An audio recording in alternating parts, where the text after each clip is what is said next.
नमस्कार, आप देख रहे हैं न्यूज फॉर नेशन और मैं हूं सांत्वना आपके साथ। बिहार की राजनीति में इन दिनों सरगर्मी बढ़ती हुई नजर आ रही है और बयानबाजी का सिलसिला लगातार जारी है, चाहे वो आपसी दलों के नेता हो या फिर विपक्षी दलों के नेता।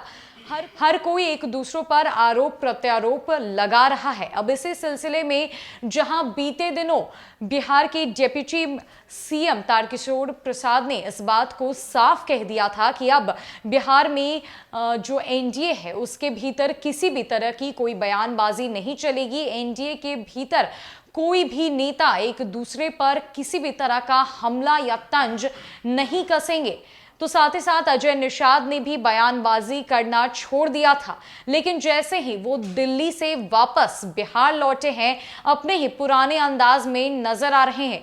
एक बार फिर से सांसद अजय निषाद ने दिल खोलकर अपनी बातें रखी है और हमला भी किया है। जब उनसे यह पूछा गया कि उपेंद्र कुशवाहा, जीतन राम मांझी और मुकेश सहनी राजद में शामिल होने जा रहे हैं, तब उन्होंने यह कह दिया कि उपेंद्र कुशवाहा इन दिनों बेहद फ्रस्ट्रेशन में है। साथ ही साथ मुकेश सहनी के अंदर तो ज्ञान की कमी है और राजद को लेकर उन्होंने यह कह दिया कि राजद तो मुंगेरी लाल के हसीन सपने देख रही है। दरअसल मुजफ्फरपुर में बीजेपी सांसद अजय निषाद एक बार फिर से हमलावर मूड में है।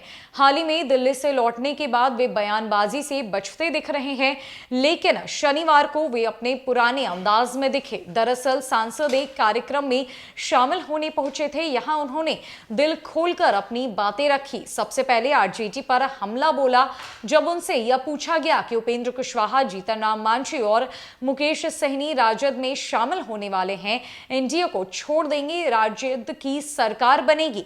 इस पर सांसद ने कहा कि राजद मुंगेरी लाल के हसीन सपने देखना बंद करे। मुख्यमंत्री नीतीश कुमार के नेतृत्व में बिहार में 5 साल तक सरकार चलेगी, इनमें कोई दो राय नहीं है। जिसको जो सोचना और बोलना है बोलने दीजिए, इससे कोई फर्क नहीं पड़ने वाला है। इसके बाद मुकेश सहनी द्वारा 24 सीटों पर एमएलसी चुनाव लड़ने का ऐलान करने की बात पूछने पर कहा कि अब तक तो 165 उम्मीदवार की सूची जारी नहीं कर पाए हैं। 24 एमएलसी कहां से लाएंगे? मुजफ्फरपुर से किसको खड़ा करेंगे? यह देखने वाली बात होगी। जो आएगा आने दीजिए, हम तैयार हैं। मुकेश सहनी द्वारा लगातार निषाद आरक्षण की मांग उठाने पर उन्होंने एक वाक्य में कहा कि उनमें ज्ञान की कमी है, इससे ज्यादा क्या बोल सकते हैं। इसके बाद उन्होंने जदयू संसदीय बोर्ड के अध्यक्ष उपेंद्र कुशवाहा को फ्रस्ट्रेशन में बताया। जब उनसे पूछा गया कि कुशवाहा ने बजट को बिहार के लिए निराशाजनक बताया है, उन्होंने कहा कि वे फ्रस्ट्रेशन में हैं। काफी समय एनडीए में भी रहे हैं, फिर यूपी में मुख्यमंत्री नीतीश कुमार के विरुद्ध में चुनाव लड़े।